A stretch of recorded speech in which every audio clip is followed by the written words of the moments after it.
하나님이 모든 사람들에게 평등하게 재능을 주셔가지고요. 저는 찬양을 진짜 못합니다. 음이 절대 안 맞아요. 예, 절대 안 맞는 음감을 주셔가지고 감사해요. 자고하지 못하도록 가시를 주셨어요. 자, 신명기 28장 42절부터 41절 내가 자녀를 낳을지라도 그들이 포로가 되므로 너와 함께 있지 못할 것이며 이 말씀을 우리가 읽으면은 어떤 내용이 선뜻 떠올라요? 야, 자녀를 낳을지라도 우리 자녀들이 포로가 돼요. 너와 함께 있지 못할 것이다. 이게 1차적 해석으로 들어가면 가나안 땅에 들어가서 포로가 된다. 그러면 적들에게 잡혀서 포로가 된다. 이런 의미가 될 수 있겠죠. 근데 2차의 의미로 넘어가면 가나안 땅의 우상 숭배에 사로잡혀서 그들의 포로가 되므로 우리와 함께 있지 못한다. 이러면 2차적 의미까지 넘어가면은 굉장히 복잡해져요. 왜냐하면 우리와 함께 어디에 있지 못하는 거지? 나는 천국에, 우리 자녀들은 천국에, 지옥에. 이런 문제들이 생겨나는 거죠. 그럼 3차 의미로 넘어가면 이게 도대체 무엇을 의미하냐? 우리는 지금 여기서 성경 공부하는 것이 단순히 성경 읽고 우리가 자녀를 낳을지라도 우리 자녀들이 포로가 되니까 나와 함께 있지 못하게 되는 거구나. 그냥 문자 그대로 아멘 하고 넘어가는 게 아니고요. 다양한 의미를 살펴보자고요. 우리 현실 속에서도 우리가 자녀를 낳아도 우리 자녀들이 나하고 뜻을 같이 하지 아니하고 전혀 내 뜻과 상관없이 살아가는 모습을 볼 때 나와 함께 하지 못하잖아요. 그러니까 그들이 뭔가가 포로가 되어 있거나 내가 포로가 되어 있는 거죠. 현실 속에서도 얼마나 다양하게 해석할 수 있어요.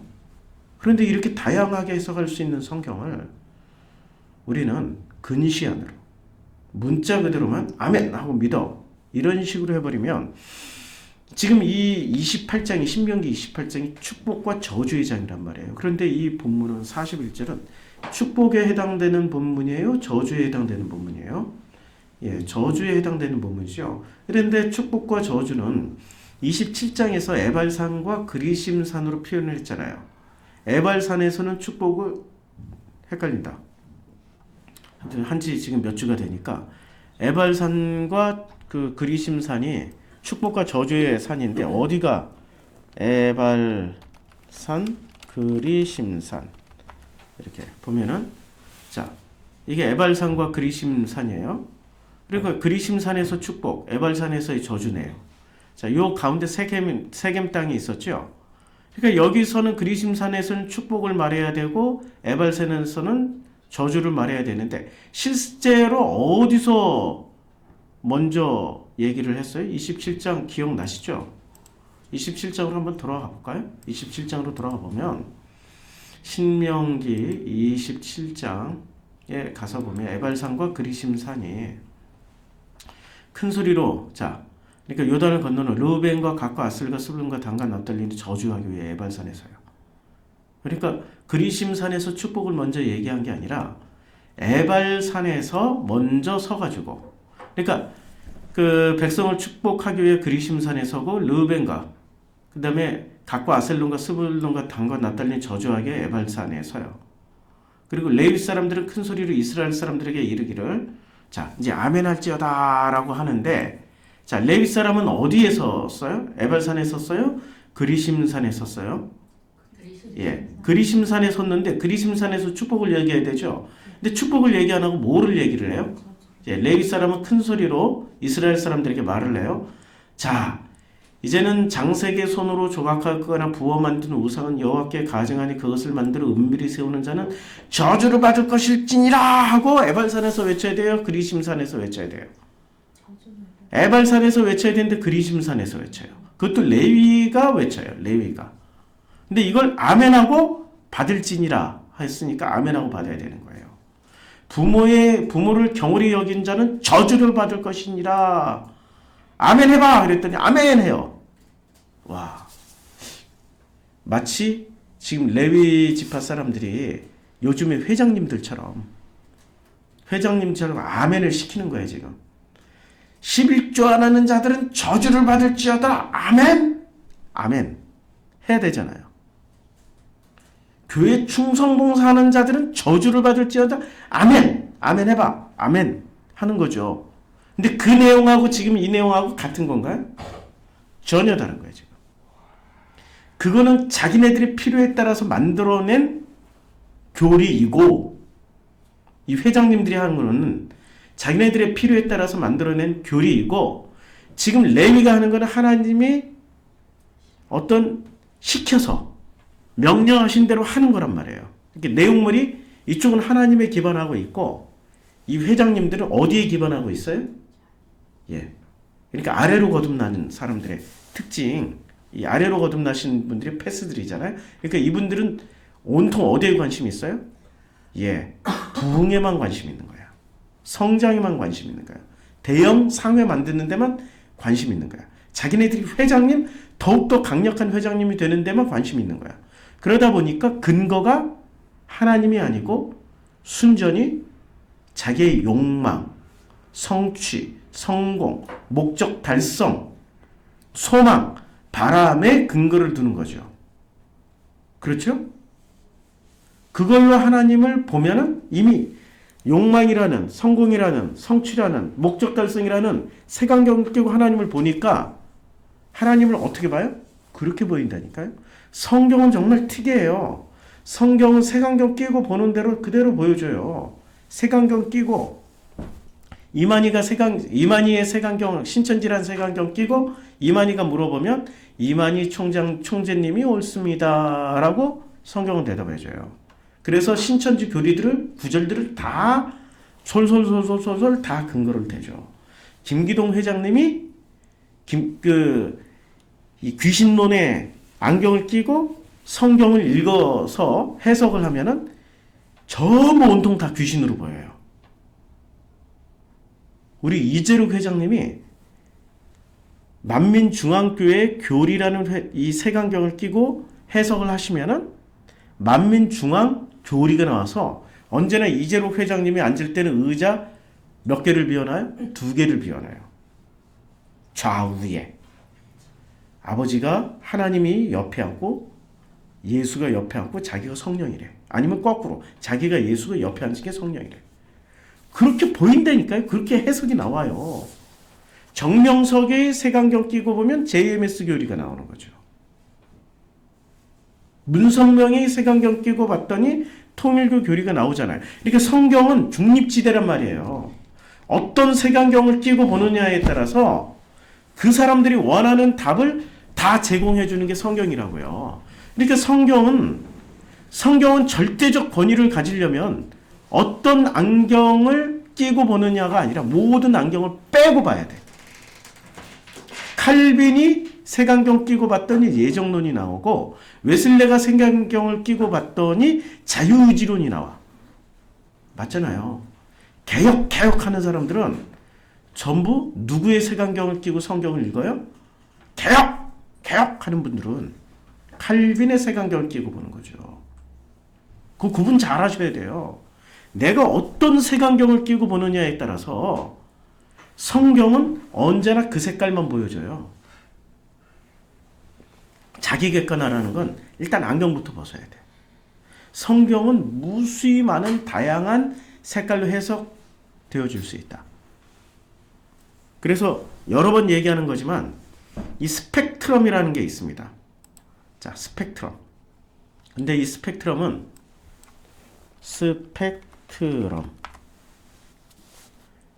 자, 이 스펙트럼의 검은색 안에는 무슨 색깔이 담겨 있어요?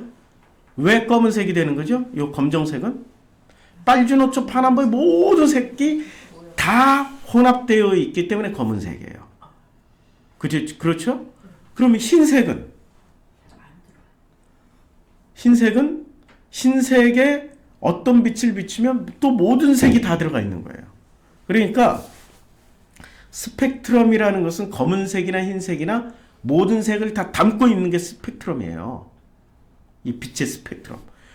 그러니까 검은색과 흰색은 다르다, 같다. 빛을 가지고 있는 것에는 같다. 빛을 반사하거나 흡수하는 그 기능만 다를 뿐이지 모든 빛을 다 품고 있는 게 같아요. 그럼 사랑이라는 것 안에는 사랑은 흰색일까요? 검은색일까요? 이제까지 기독교인들은 사랑을 흰색으로 분류했단 말이에요. 악은 검은색이라고 분류를 했다고요. 근데 악 안에도 뭐가 다 담겨 있어요? 모든 색깔이 다 담겨 있고 흰색에도 모든 색깔이 다 담겨 있는 거예요. 흰색을 풀면 흰색을 풀면 모든 색이 다 담겨 있고 그 색을 다 합치면 검은색이 되고 검은색을 풀면 그 안에 흰색도 들어가 있고 모든 색이 다 담겨 있다고. 자연의 법칙이 그래요. 하나님이 창조하신 자연이 그렇다고. 그렇죠? 그러니까 성경 안에는 모든 스펙트럼이 다 담겨 있는 거예요. 그러니 칼빈도 나오고 웨슬레도 나오고 문선명이도 나오고 이만희도 나오고 이재력도 나오고 김기도도 나오고 별의별 것들이 다 나오는 거죠. 별의별 것들이. 그 안에는 또 교주님은 확실하게 색깔이 있는데 교주님과 정통 사이에 회장님들이 계셔. 아, 기가 막혀요, 그분들은.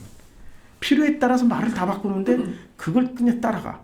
그러니까 이걸 눈을 뜨고 볼 수 있다는 게 무슨 얘기예요?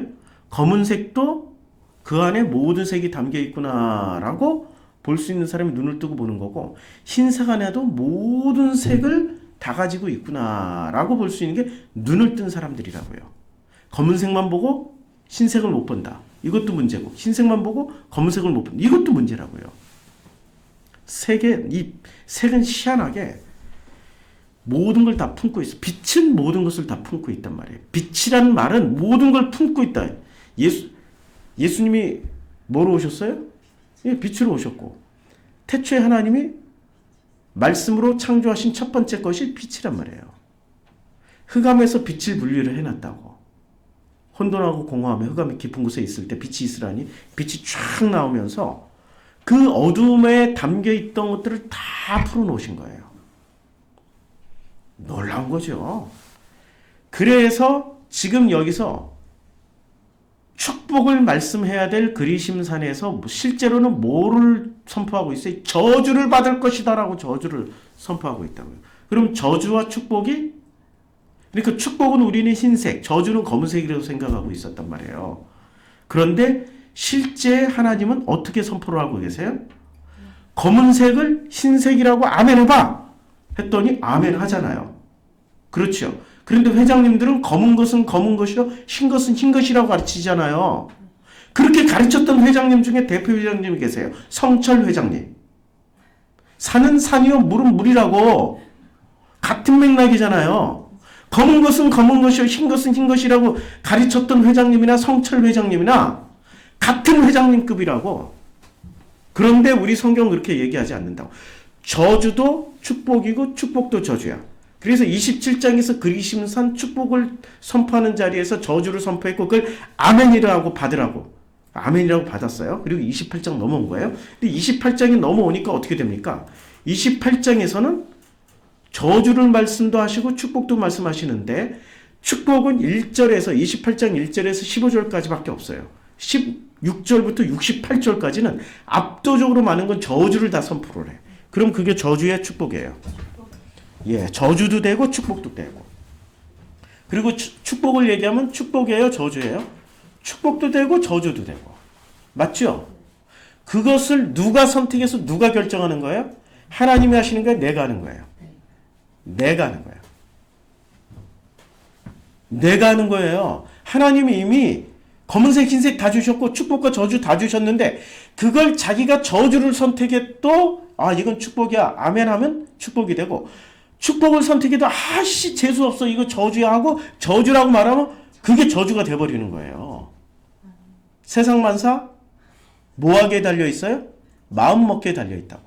자기 마음이 하나님과 접속되어 있고 하나님과의 관계 형성이 되어 있어서 그 하나님 안에서 검은 것도 야, 이 속에는 수없이 많은 찬란한 아름다움이 섞여 있어. 그게 블랙홀이야. 이 블랙홀을 탁 풀면은 이 태양계가 나오고 은하계가 나올 수 있는 거야. 너무나도 아름다운 찬란한 생명체들이 나올 수 있는 거야. 라고 아멘 하면은 그게 축복의 저주가 돼요.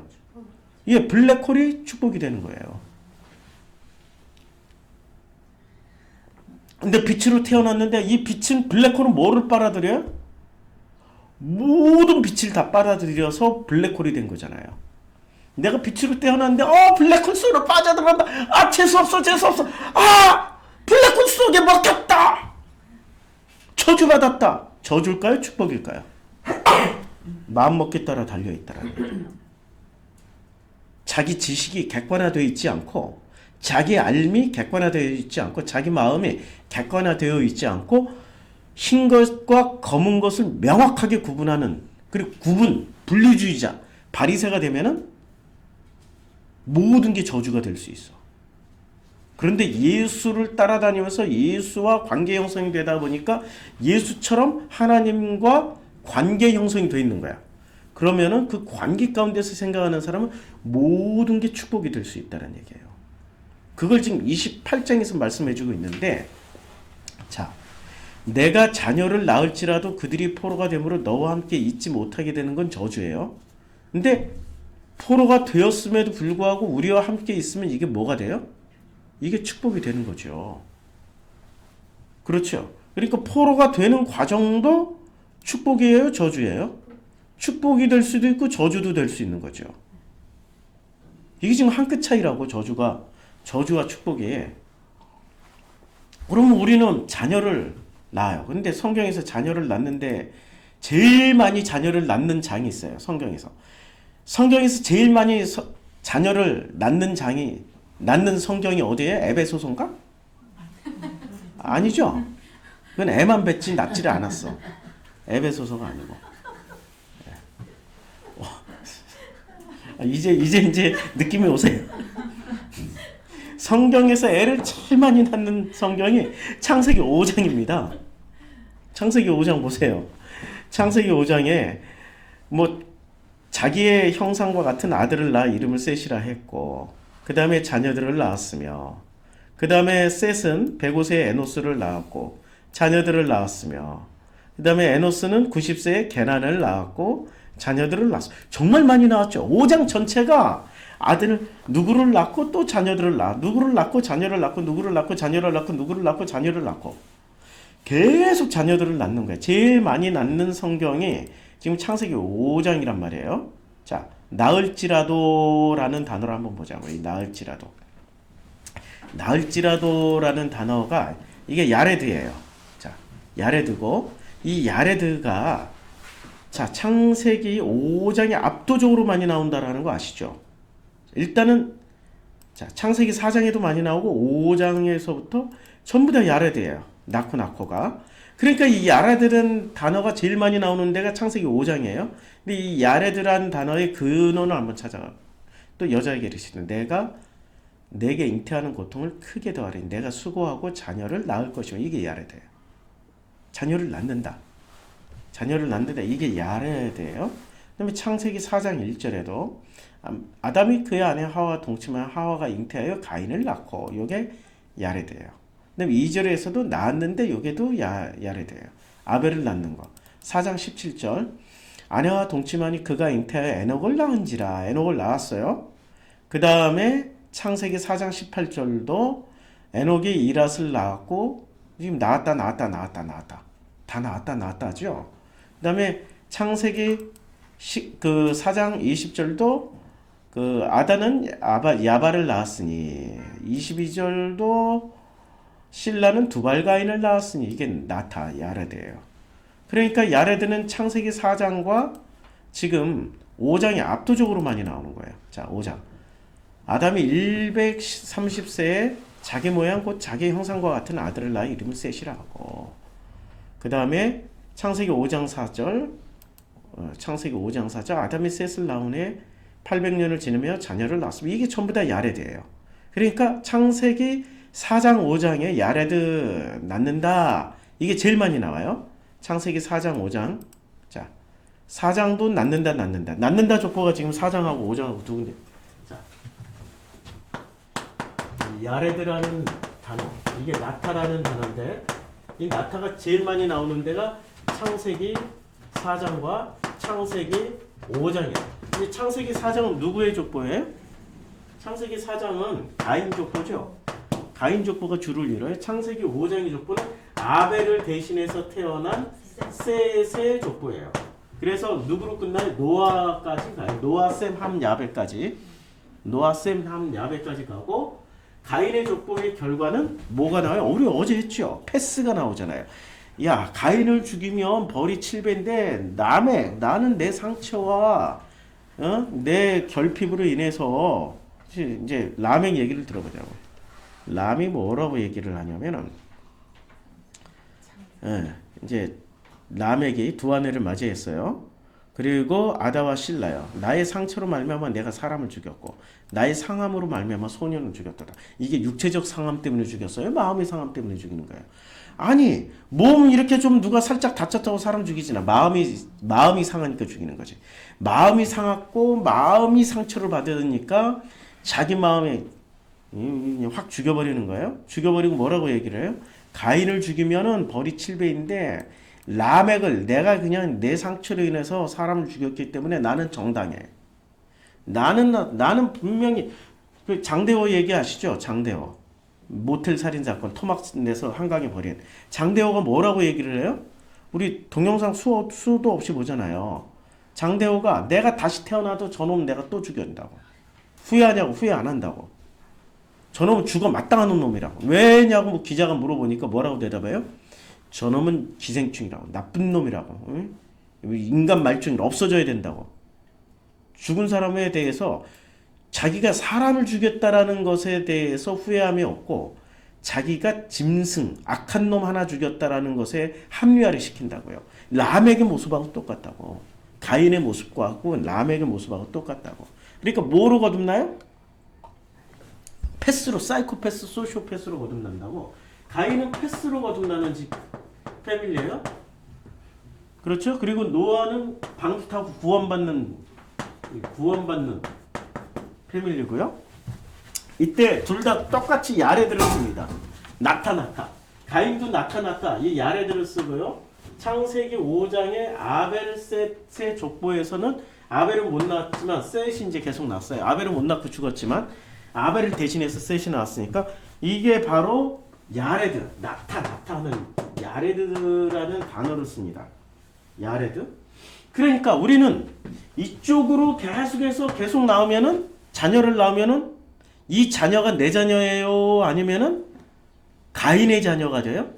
가인의 자녀가 되죠. 그런데 이 셋의 아버지는 아담이죠.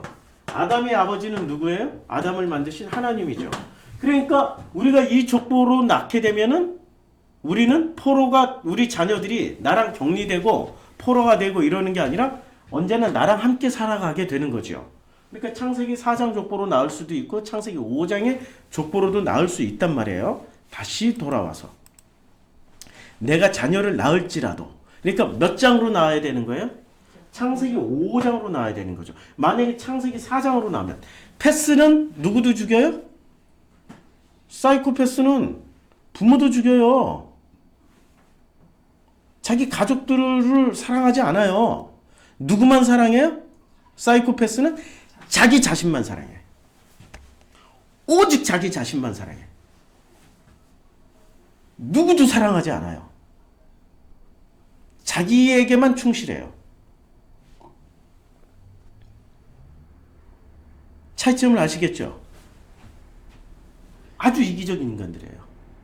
그러니까 포로가 되므로 자녀들이 포로가 되었어요. 무엇의 포로가 됐어요? 가인이 만들어 놓은 어떤 시스템의 포로가 된 거예요. 이데올로기든 신앙이든 종교든. 가인의 시스템이 뭐예요? 종교 시스템이란 말이에요. 이게 애녹성을 쌓고 종교의 결과물로 애녹성을 쌓는 거죠. 튼튼한 성을 쌓고 밖으로 안 나와. 하나님도 못 들어오고 지들도 안 나와. 그래서 이 성을 무조건 무너뜨리자.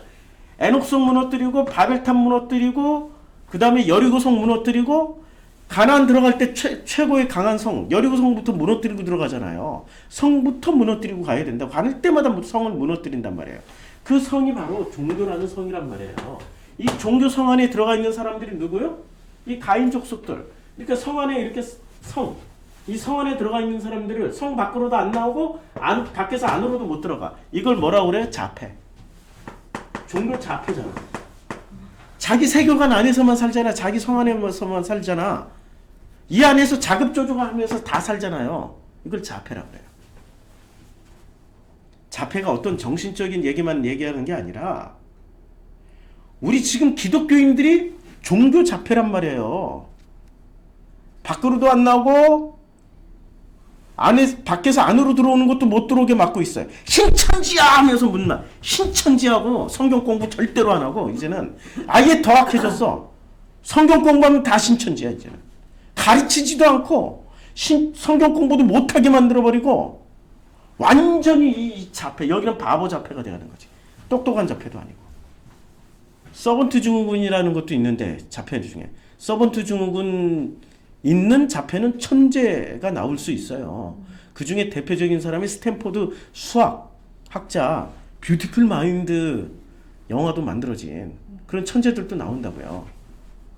아주 뛰어난 예술가가 나온다든지 아주 뛰어난 어떤 천재들이 나올 수 있는데 그 길마저도 다 막아버렸어. 이게 종교 자폐들이라고. 종교 자폐에 들어가면은 이건 된장이야 해도 그걸 진짜로 믿어.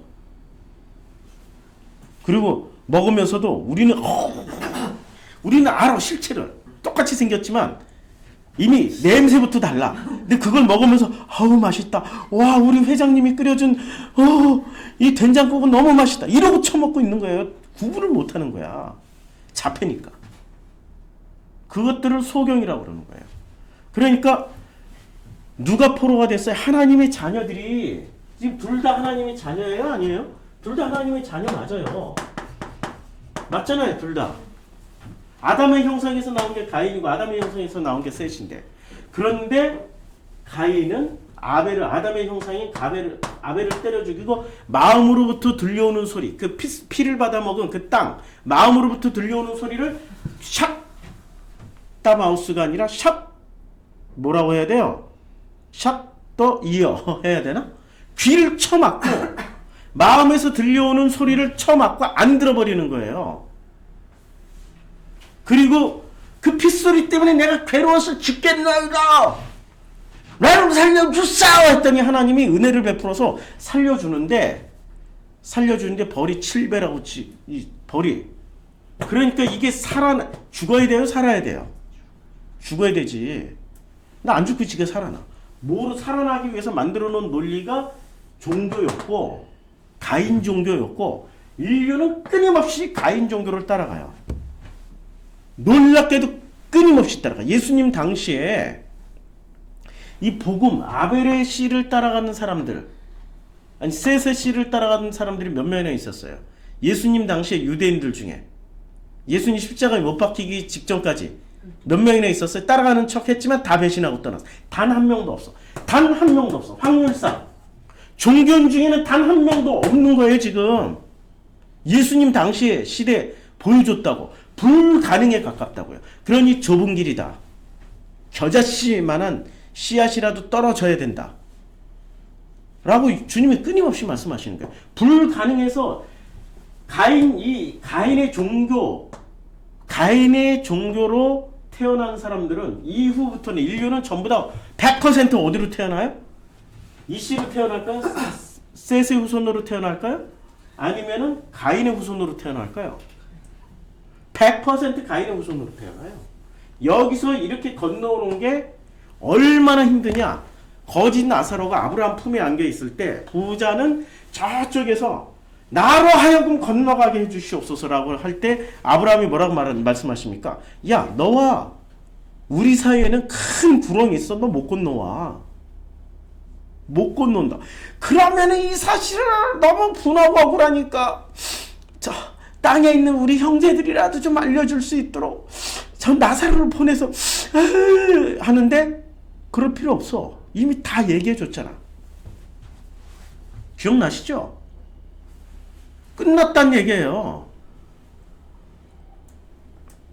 그런데 이쪽에 있는 분들은 너무 구원을 쉽게 얘기해줘요. 예수 천당, 불신지옥 이걸로 다 해결된다고. 그래서 패스를 양산하는 거야.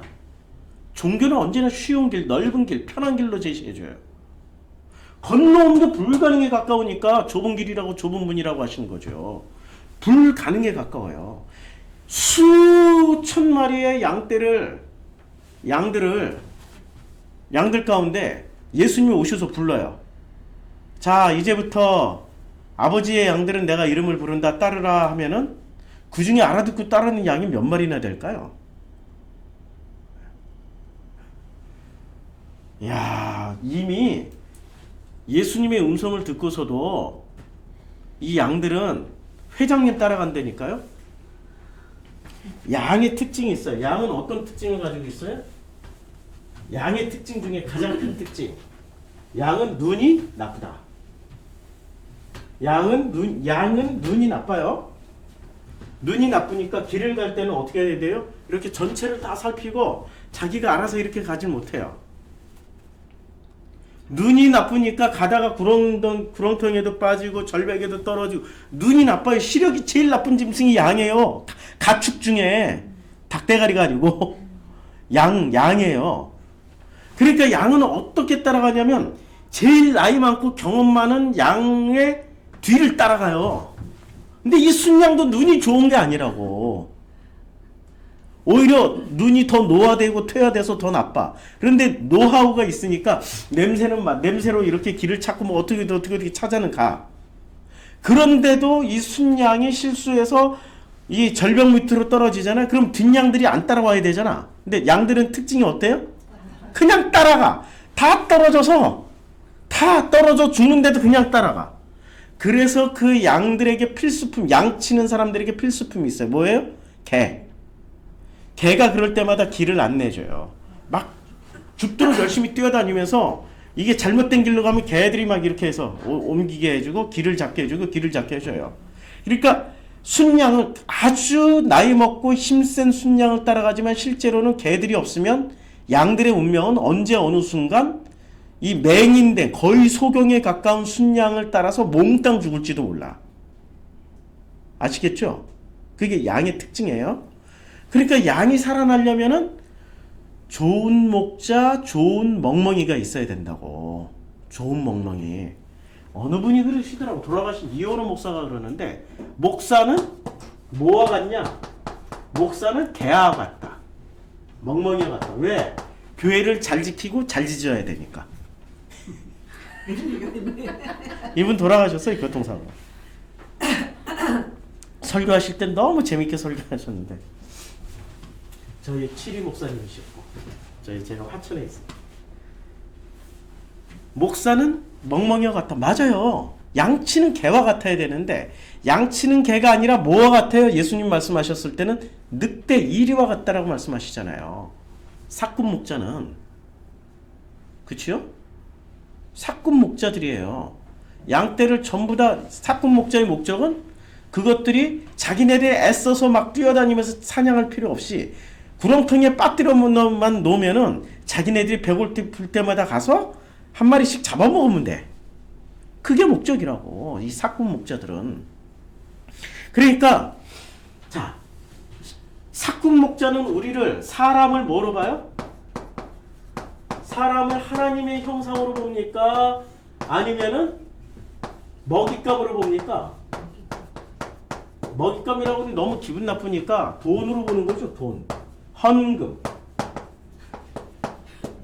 아니면 헌금 못하면 몸으로라도 좀 떼어라 야 해가지고 몸빵 할 사람들.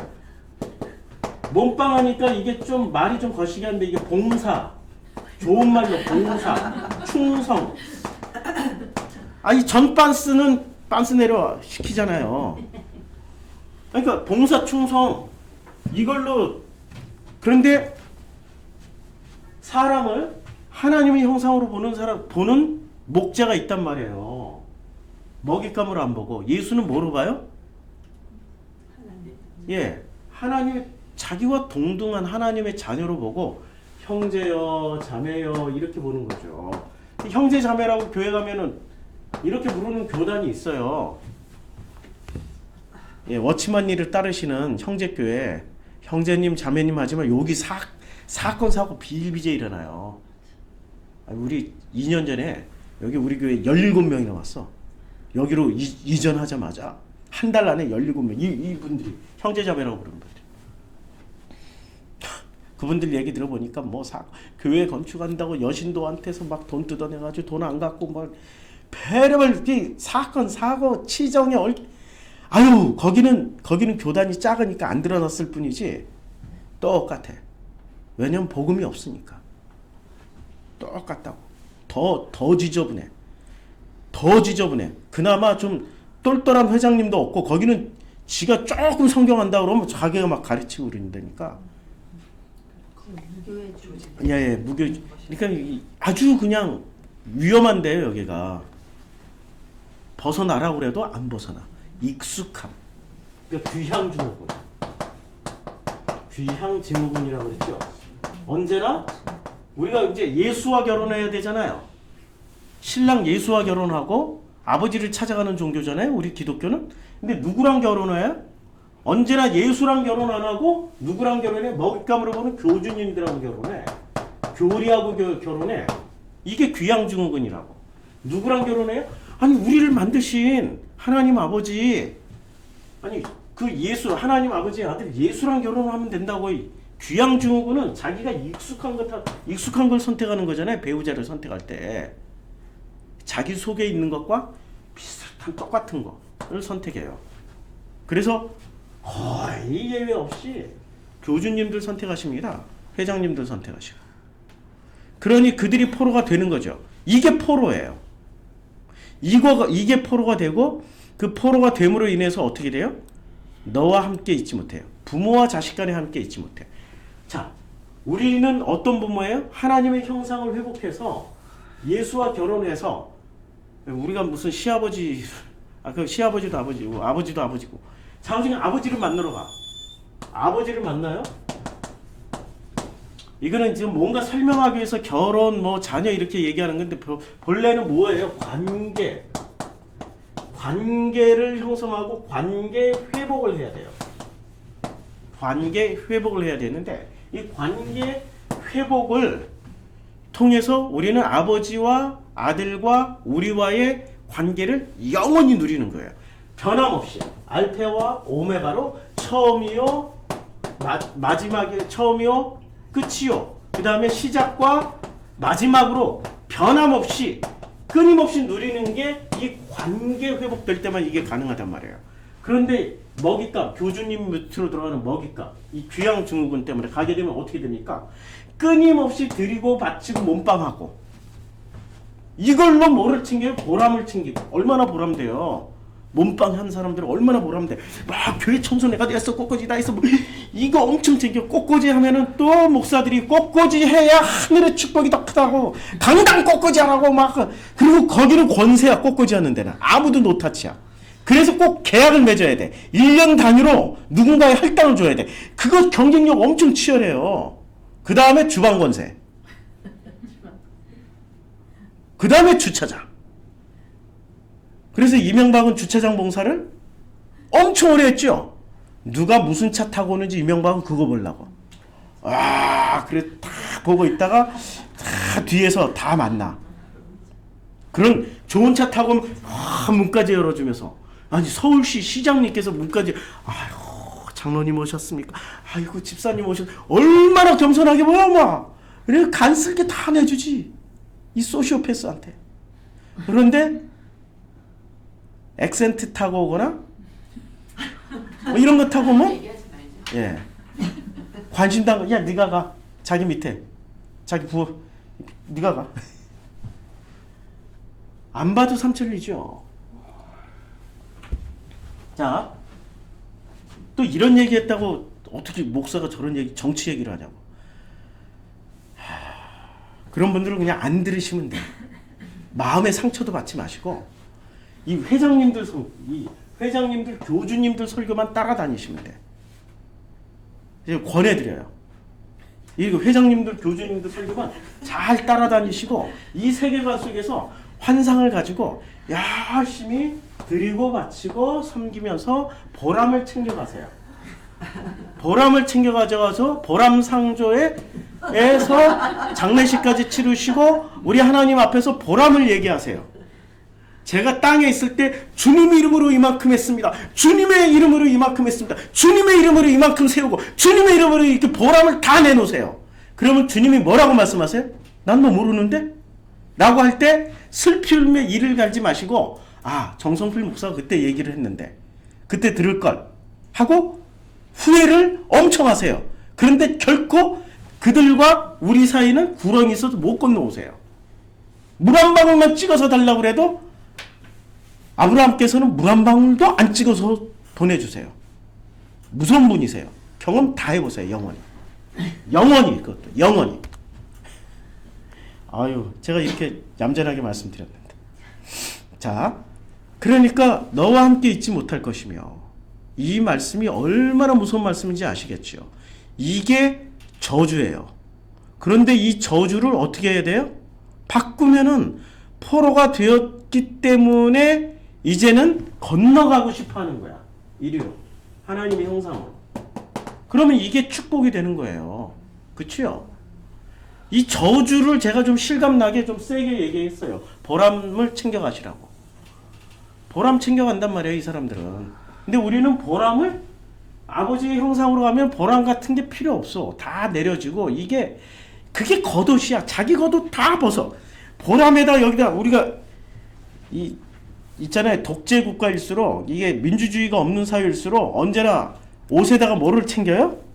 예? 인민군 아니 이게 진짜 인민군 군복 훈장 야 인민군 군복 훈장 보세요. 이렇게 이게 지금 희한하게 독재 국가들은 훈장 엄청 챙겨줘요. 이거 보세요. 신기하죠? 이 훈장 달고 나온 것 좀 보세요. 와 어디 달 데가 없어. 달 데가. 예. 막 이 옷이 막 찌그러질 정도로 훈장 엄청 많이 달아요. 그치요? 하나님 여기서는 훈장 차고 가는 게 훈장 차고 갔어요. 자, 이 훈장을 차고 왔는데 이 훈장 차고 가면은 하나님 이 훈장을 오냐 잘했다. 야, 너 고생했다. 이 훈장 야 그대로 다 인정해 줄까요? 아니면 이 옷을 싹 벗겨버려요. 벗겨버린다니까. 그리고 우리는 이런 옷을 미리 이 땅에 있을 때 확 벗어버려야 돼. 확 벗어버리고 알몸으로 하나님 앞에 섰어. 그래도 부끄럽지 아니하다. 이게 창세기 2장의 아담의 모습이잖아요. 그런데 이 훈장을 잔뜩 달고 창세기 3장에서는 훈장을 잔뜩 달고 이야 하나님이 나를 찾아오시나 안 찾아오시나 두고 보자. 하나님이 찾아왔어. 찾아오자마자 이 훈장이 아무 소용이 없으니까 어떻게 돼? 나무 뒤에 숨어버려. 나무 뒤에 숨어버린다니까. 그래서 하나님 불러도 못 나가. 제가 벗어서 부끄럽사옵나이다 이러고 못 나간다니까요. 이게 하나님 앞에 섰을 때의 모습이라고요. 지금 훈장 챙기셨고 훈장 챙기시고 있는 우리 기독교 종교인들이요. 자기의 겉옷을 벗어버리고 훈장 잔뜩 달린 그 겉옷을 그냥 훌러덩 벗어버리고 하나님 앞에 알몸으로 설 수 있는지 한번 테스트 해보시라고. 못 선다고. 자, 이거 한 구절 했으니까 이제 41절 했죠. 이제 내 모든 나무와 토지 소산은 메뚜기가 먹을 것이며 뭐 모든 소산이 어디서 나와요? 마음에서 나오는 모든 소산은 누가 먹어요? 메뚜기가 안 먹으면 누가 먹어요? 황충이 먹고. 황충이 안 먹으면 또 누가 먹어요? 예, 팥종이 먹고. 여하튼 다 뜯어먹어. 내 마음에서 나오는 소산물은. 내 마음에서 나오는 소산물을 전부 다 뭐로 붙여놨어요? 훈장으로 붙여놨으니까 그거 다 없애야 돼. 그래야 하나님 만난다고. 하나님 나무 뒤에 숨어서 하나님 숨바꼭질 하고 있다고. 하나님이 마지막 순간에 하나님이 만나자고 하는데 우리의 육신의 목숨이 끊어지는 순간 하나님이 야 만나러 오셨는데 아니면 내가 가든지 만나야 되잖아요. 못 만난다고 무서워서 부끄럽게 창피하고 무서워서 홀랑 벗었으니까 미리 벗고 미리 하나님이 입혀주시는 옷 입고 가면 돼. 그 옷을 입어야 되는데 끝까지 자기 마음에서 나오는 소산물을 보람을 챙겨가지고 그거 다 뺏겨 먹여야 돼요. 그러니까 먹을 것이면 이게 저주지만 이게 축복이라고. 그렇죠. 먹히는 게 축복이에요. 너희 중에 우거하는 이방인은 점점 높아져서 내 위에 뛰어나고 너는 점점 낮아질 것이며. 점점 높아지는 게 축복이 아니고 낮아지는 게 축복이에요. 저주지만 축복이에요. 그는 내게 구워줄지라도 너 그에게 구워주지 못하리니 그는 머리가 되고 너는 꼬리가 돼. 그러니까 내 꼬리가 돼가지고 어떻게 돼요? 꼬리는 잘려야 돼. 꼬리 잘리고 머리는 어떻게 돼야 돼요? 살려주세요 하고 가야 되는 거죠. 이게 축복과 저주가 동시에 다 섞여 있다고요. 이거 지난번에 했죠? 축복장에서. 그러니까 다시 45절에 내가 내 하나님 여호와 말씀을 청종해야 되는 거죠. 이게 축복이에요. 근데 청종하지 아니하면 이게 저주예요. 내게 명령하신 그의 명령과 규례를 지키는 게 축복이고 지키지 아니하는 게 저주예요. 그런데 이러다 보면 사람들은 뭐를 지키려고 그래요? 하나님 말씀하신 그 본질을 지키지 않고 눈에 보이는 뭐를 지키려고 그래요? 교리와 율법만 지키려고 한다고요. 문자 그대로. 안식교 교인들이 정말 불쌍해. 우리 신천지 교인들이 정말 불쌍해. 교인이라고 표현해서 교주 밑에 있으니까 교주의 인간들, 교인. 우리 또 어디에요? 뭐 안산홍 증인의 여호와 하나님의 무슨 교회? 정말 불쌍해. 왜 불쌍한 줄 아세요? 문자 그대로 믿자 이거야 그 사람들은. 고기도 안 먹어. 안식일 지키자고 그래. 6월절이 우리 절기 중에 제일 큰 거니까 그거 지키자고 그래. 누가요? 이 안식교 계열들이. 그러면서 자기네들은 안식일을 지키니까 자기네들이 정통이야. 주일을 지키는 개신교는 비정통이야. 자, 뭐를 챙겼어요? 안식일 하나 지키는 걸로 뭐를 지켰어요? 보람 지켰지. 그래 보람 상조에 가입해서 다 죽을 거야. 네, 상조에 가입하셨어. 보람을 지켰으니까 이 교주님들을 따라다니는 사람들이나 이 회장님들 따라다니는 사람들은 꼭 보람을 챙겨. 근데 보람이 진짜 본질적인 보람이 아니라 뭐를? 자기 행위를 통해서 챙기는 보람들을 꼭 챙긴다고요. 우리 주일 성수했잖아. 보람 챙겼어. 우리는 구원받을 거야. 우리 가끔 전도하잖아. 우리 보람 챙겼어. 우리 구원받을 거야. 그거 다 본질이 아니라고. 마음이 바뀌어서 나오는 행위여야 본질이 되는데 마음은 바뀌지 않고 뭐만 챙겨 먹고 있는 거예요? 행위. 이 열매를 따먹기 위해서 보람을 챙기는 행위이기 때문에 그건 가식이고 가짜라고요. 그래서 눈을 떠야 돼. 이 양들이요 눈을 떠라. 우리가 눈을 못 뜨잖아요. 우리 양들이라 눈을 못 뜨잖아요. 그러니까 멍멍이 성령님이 오셔서 우리를 길 안내해 주신다고. 보혜사 성령님이잖아요. 마치 그 역할을 해주셔요. 멍멍이처럼. 양치는 개처럼. 우리가 구렁텅이에 빠질까, 우리가 물가에 빠질까, 절벽에 떨어질까, 언제나 성령님이 우리 옆을 쑥도록 뛰어다녀. 우리 눈에는 안 보일 뿐이야. 그러면서 언제나 우리들을 인도해 주셔요.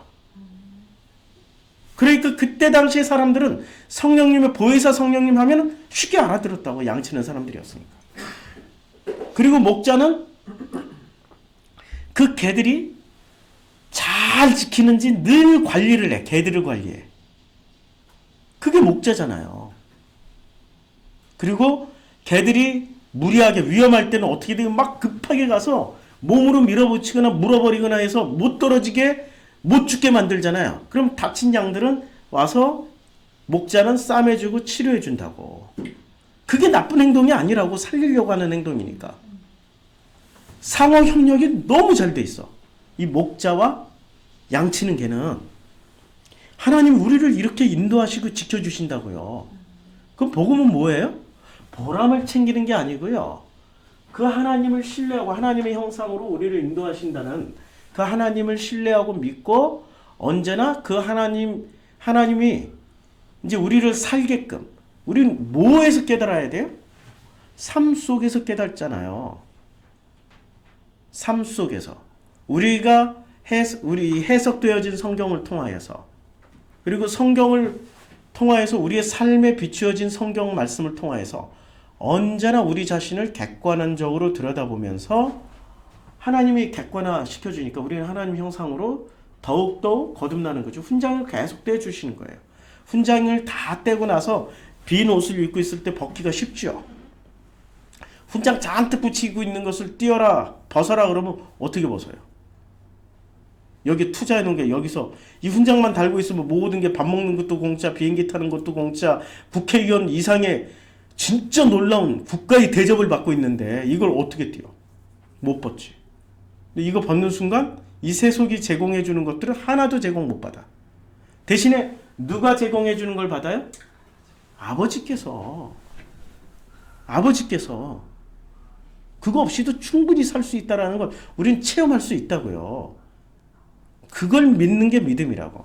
그래서 이 모든 저주가 내게 와서 너를 따르고 내게 이르러 마침내 너를 멸하게 되는데 어떻게 이 저주가 왜 이렇게 와요? 청종하지 아니하고 명령과 규례를 지키지 아니함으로 저주가 오는 거예요. 역으로 말하면 여호와의 말씀을 잘 들어야 돼. 첫 번째 잘 들어야 돼. 그리고 나서 규례를 지키는 거지. 근데 듣지도 않고 무조건 지키려고 해. 이게 문제야. 이게 문제라고. 잘 듣고 되새김질을 잘 하면서 지켜나가면은 저주가 아니라 복이 된다고요. 그래서 이 모든 저주가 너와 내 자손에게 영원히 있어. 표징과 훈계. 영원히 놔둬요. 영원히. 이걸 보고 우리가 거꾸로 출애굽을 하라고. 출애굽을 하시는 분들이 복받은 사람들입니다. 엄청 길어요. 68절까지. 내가 모든 것이 풍족하여도 기쁨과 즐거운 마음으로 내 하나님 여호와를 섬기는 거예요. 그게 복을 받아요. 근데 섬기지 아니하면 저주를 받아요. 섬기지 아니하기 때문에 섬기라고 어떻게 돼요? 줄이고 목마르고 헐벗고 모든 것이 부족하게 되는 거죠. 그러니까 부족하게 될 때 이게 내가 잘 못 섬겨서 그렇구나. 섬긴다라는 게 내가 섬기는 거야? 하나님이 나를 섬기는 거야? 하나님 나를 섬기는 거예요. 하나님 나를 섬길 때 줄이지 않고 목마르지 않고 잘 입고 모든 것이 풍족해지는 거죠. 아니 내가 하나님 섬겨서 풍족함을 받는다면 이상한 거지. 바알하고 아세라하고 뭐가 달라? 하나님이 나를 섬겨주시니까 내가 풍족해지는 거죠. 그렇죠? 종교는 여기 먹잇감이 되는 사람들을 보세요. 자기가 보람을 챙기기 위해서 자기가 섬기잖아요. 근데 여기는 하나님이 섬김을 받는 거죠. 하나님이 섬기신다라는 결정적인 증거가 어디 있어요? 아니 말씀 육신돼서 우리 가운데 거하시잖아요. 하나님이 인간이 돼서 오셨잖아요. 그분이 우리를 섬기시잖아요. 그렇죠? 섬김을 받으시라고요. 섬김을 받는데 내 욕심대로 섬김을 받지 말고 그분의 욕심대로 섬김을 받아야 돼. 전부 다 이 아래 것에 아래로 거듭난 사람들의 목적을 성취하기 위해서 섬김을 받으려고 그래. 축복 주셔야 돼요. 꼭 어디에 합격하게 해주셔야 돼요. 응? 이러면서 그걸 섬김이라고 생각해. 그게 아니고 그게 다 해체가 돼야 돼. 잡혀에서 벗어나서 이제는 아버지가 내 안에 내가 아버지 안에 우리가 서로 관계 형성이 된 이 상태로 영원히 살아가는 게 그 아버지의 섬김을 풍족히 받는 건데 전부 다 가치관, 자기의 욕망, 소망이 어디로 가 있어요? 아래 지향적으로 돼 있다고요. 아래로 거듭난 사람들의 모습으로. 그래서 한때 고소영이란 말이 있잖아요. 고소영. 고소영이 아직도 사람 이름인 줄 아는 사람들이 있으면 이거 잘못된 거예요. 고려대 출신의 소망교회 다니는 영남 출신 사람들이 전부 다 청와대에 입성을 했어. 청와대 참모는 고소영이야. 장차관도 다 고소영이야. 그래서 고소영이라고 그랬잖아요. 그래서 출세하려면 어디로 가야 돼요? 고려대 출신은 어디로 가야 돼? 소망교회 가야 돼. 신앙이 있든 없든 상관없어. 출세하려면. 그리고 그 중에 영남 출신들은 발탁이 됐어. 야, 교회 하나가 대한민국을 굶주렸어요. 막강한 권력이 있을 때 그럴 때 기독교가 거듭났어야 되는데 기독교가 타락할 대로 타락해버렸어요. 그걸 계기로 지금 기독교는 내리막길을 갖고 있어요. 지금 고소용 이후로. 내리막을 달리고 있잖아요. 지금 하는 짓거리를 보세요. 아스팔트 기독교인들이 이제는 아스팔트로 쏟아져 나와가지고 이 한대짬 자면서 그걸 뭐로 챙겨? 한대짬 자는 걸 보람을 챙겨. 보람 챙기고 이분들은 상조회에 가입했어. 보람 상조회. 보람을 챙기면서 죽을 날을 기다려. 그러면서 영광스럽게 그냥 그 하늘나라에 가서 그 엄청난 뭐를 누린다고 생각해? 그 엄청난 부와 명예와 권세를 다 누린다고 생각해. 이슬람 애들이 폭탄 테러하고 자살 폭탄하는 순간, 죽는 순간, 와, 천국에 가면은 미인 몇 명하고 또 멋진 집에서 서빙 받는 걸 생각하고 있는 그 똑같은 지금 마인드란 말이에요. 그런 식으로 천국은 이루어지지 않아요. 아버지와 영원히 동행하는 게 그게 천국이라고. 하나님 아버지와. 그래서 여호와께서 보내사 너를 치게 하실 적군을, 야, 누구를 섬겨요? 너를 치게 하실 적군을 섬기게 돼요. 그러니까 이 보람 챙기는 이 보람상의 분들은, 보람상족 분들은 누구를 섬겨요? 자기를 치는 먹잇감을, 이 이리떼를, 늑대들을, 잘못된 거짓 선지자들을 섬기잖아요. 놀랍죠? 어쩌면 신명기 말씀이 이렇게 똑같아요. 적군을 섬기게 될 것이니 그가 철멍에를 내 목에 메어 마침내 너를 멸할 것이다. 죽고 나서 깨달아. 재수없게. 죽기 전에 깨달아야 되는데. 철멍에를 메어서. 철멍에. 자, 또 한번 찾아볼까요? 철멍에. 철멍에. 맞나? 이 멍에, 이게 철멍에예요. 근데 이 멍에가, 자, 쇠사슬을 묶인 사람, 이렇게 보면 이게 쇠사슬 묶여 있어요. 자, 이 쇠사슬에 묶인 사람들 중에 참 놀라운 사람이 있습니다. 어떤 사람은 이 쇠사슬을 묶고, 이게 쇠사슬에 묶인 사람 로열티 무료 사진 이렇게 나오는데, 이 쇠사슬에 묶인 사람들이 쇠사슬에다가 쇠뭉치까지 달아. 쇠사슬, 쇠공에 묶인 사람. 묶인 노예.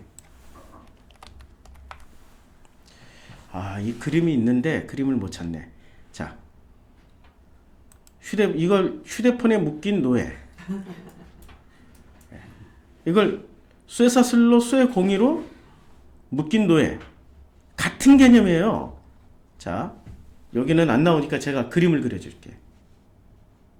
그림을 그려드릴게요.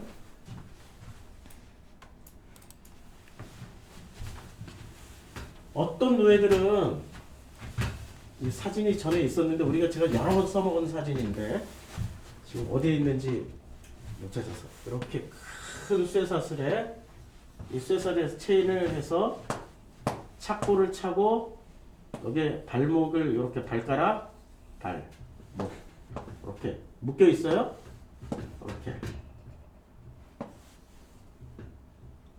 이렇게 묶여 있어요. 착고에. 그러면서 이 사람은 언제나 몸을 여기다 기울이고, 눈, 코, 머리 요걸 열심히 여기 빛나게 닦아요. 빛나게 닦아. 이 쇠사슬을 빛나게 닦아. 그러면서 자랑을 해. 내 쇠사슬이 네 거보다 더 커. 내 쇠사슬이 훨씬 더 빛나잖아. 나는 너보다 훌륭해. 누가? 죽을 놈들이. 우리 그러고 살았단 말이에요. 하나님은 오셔서 이걸 끊어줘. 예수가 오셔가지고 어떻게 해요?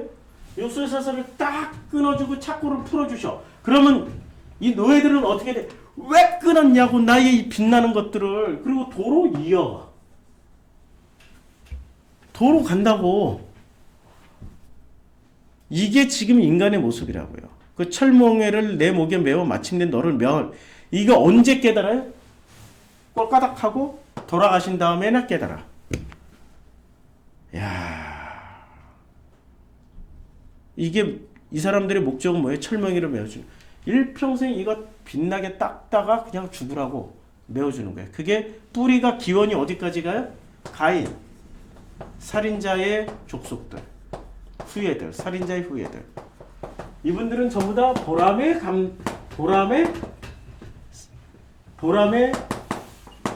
가입하셔가지고 보람의 회장님을 모시고 있는 분들.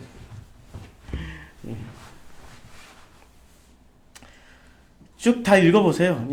다음 주 우리 지금 성경 공부를, 다음 주 성탄절 있죠? 그리고 연말이죠? 그래서 12월 마지막 날까지 쉬겠습니다. 그리고 오늘 이렇게 길게 하는 거는 한꺼번에 아직 밥이 안 돼서기도 하고 29장으로 확 건너뛰려고 그러는 거예요. 29장으로. 자, 그래서 28장을 오늘 끝장을 내는 겁니다.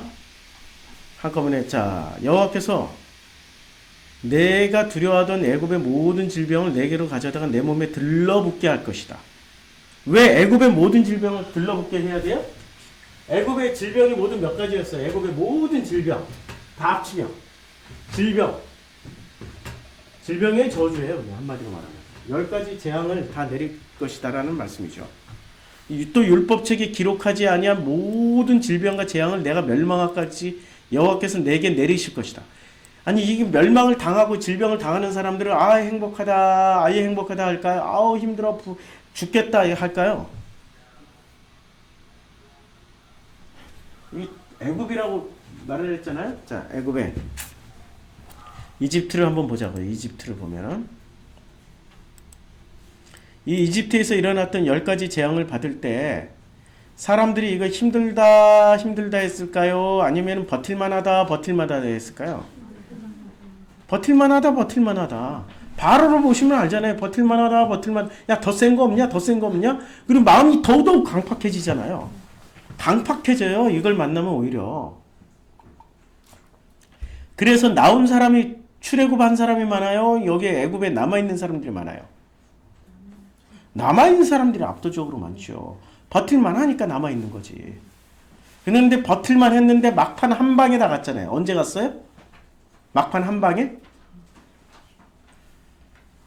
장자들 다쳤을 때 그때 한 방에 야 이거 큰일 나겠구나 해서 그때 사람들이 돌이켜서 우르르 쏟아져 나왔지 그 전까지는 까딱 없었어요. 안 쏟아져 나오려고 그랬다고.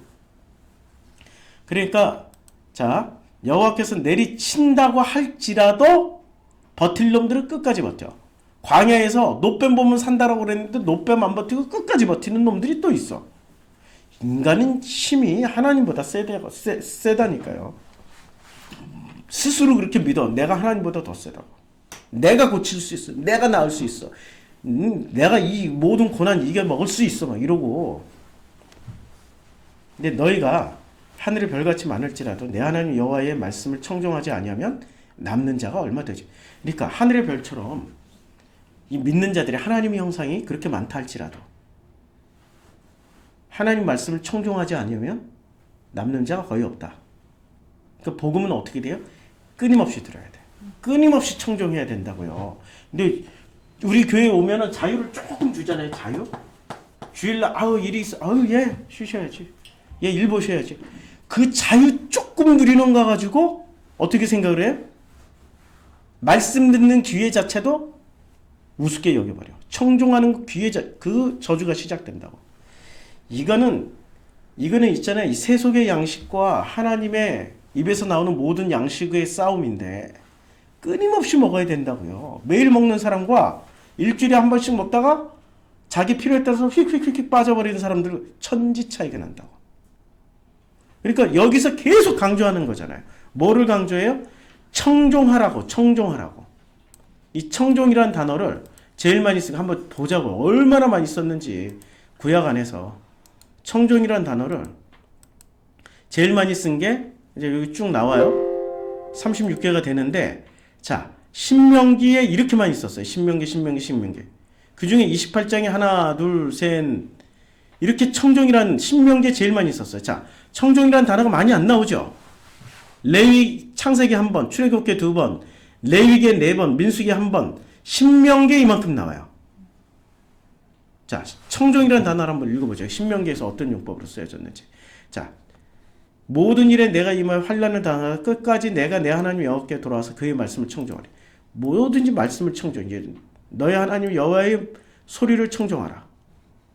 그다음에 너는 내가 만일 청종하고 너의 하나님 여호와를 사랑하여 마음을 다하고 뜻을 다하고 섬기면, 그렇죠? 청종이란 단어는 전부 다 무엇과 관련돼 있어요? 말씀을 먹어야 된다고. 근데 말씀을 안 먹고 어떻게 자기가 위로 거듭나서 하나님의 섬기심을 누리고 살 수 있는지 무슨 특별한 그 노하우가 있으면 좀 가르쳐 주세요. 나도 말씀 안 듣고 일평생 그냥 테세라세라 하고 좀 살아보고 싶다고. 그런데 그건 하나도 기쁨이 없어요. 말씀을 먹고 그 말씀을 청종할 때 비로소 하나님과 내가 동행하게 됩니다. 오늘 신명기 무지하게 길게 했어요. 28장을 끝내야 되니까. 그래서 내 생명이 위험에 처하고 주여로 두려워하고 내 생명을 확신할 수 없게 돼요. 말씀을 안 먹으니까. 청종하지 않으니까. 내 마음에 두려운 건 눈이 보는 것으로 말미암아 아침에는 이르기를 아하 이야 오늘 기분이 좋으니까 저녁이 되었으면 좋겠다 했는데 저녁에는 이르기를 기분 좋으니까 아침이 빨리 됐으면 좋겠다. 거꾸로 아침이 너무 괴로우니까 빨리 저녁이 됐으면 좋겠다. 저녁에는 너무 괴로우니까 빨리 아침을 맞이했으면 좋겠다. 이러면 고통이 잊혀질 것 같지. 내 마음의 두려움과 눈으로 보는 것으로 말미암아. 근데 성경은 어떻게 돼요? 저녁이 되고 아침이 돼야 돼. 근데 여기서는 저주받은 인간은 아침에 되고 저녁이 됐으면 좋겠다. 순서가 바뀌어요. 여호와께서 너를 배에 싣고 전하 내게 말씀하여 이르시기를 내가 다시는 그 길을 보지 아니하리라 하셨던 그 길로 너를 애굽으로 끌어가요. 도로 어디로 끌어가요? 도로 애굽으로 종교로 간다니까. 종교? 그래서 우리 교회 떠나서 종교로 가신 모든 분들을 저는 다시 돌아오기를 간절히 소원합니다. 복음이라고 찾아가 봤지만 다 종교거든. 제가 보기에. 이하 생략. 거기서 너희 몸을 적군에게 남녀 종으로 팔려 하나. 이제 살 자도 없어. 팔아 먹으려고 하는 거예요. 종교는. 근데 아무도 안 사. 이제 값어치가 없어. 고깃값도 안 나가. 장기 떼어서 팔아봐야 그 써먹을 때도 없을 정도로 상할 대로 상한 거야. 우리는 그런 데서 이게 저주지만 여기서 나오게 된 것만으로도 우리에게는 축복 중에 축복인 거죠. 다들 복 받으셨습니다. 여기 앉아 계신 분들. 이제 내년 1월 달부터는 이제 앞으로 우리 오늘이 며칠이죠? 20일이죠? 열흘간 쉬는 거예요. 1월 달에 다시 시작합니다. 신명기 공부. 예? 예. 이 열흘간이 아니라 열하루 쉬어요. 그다음에 1월 달부터 무조건 시작합니다. 이제 쉬고. 예. 1월 6일 월요일부터 많이 쉬네. 예. 그 사이에 우리 제주도도 좀 갔다 오고 좀 그렇게 놀자고요. 자, 29장은 내년 1월 6일부터 다시 시작합니다. 예, 기도하겠습니다.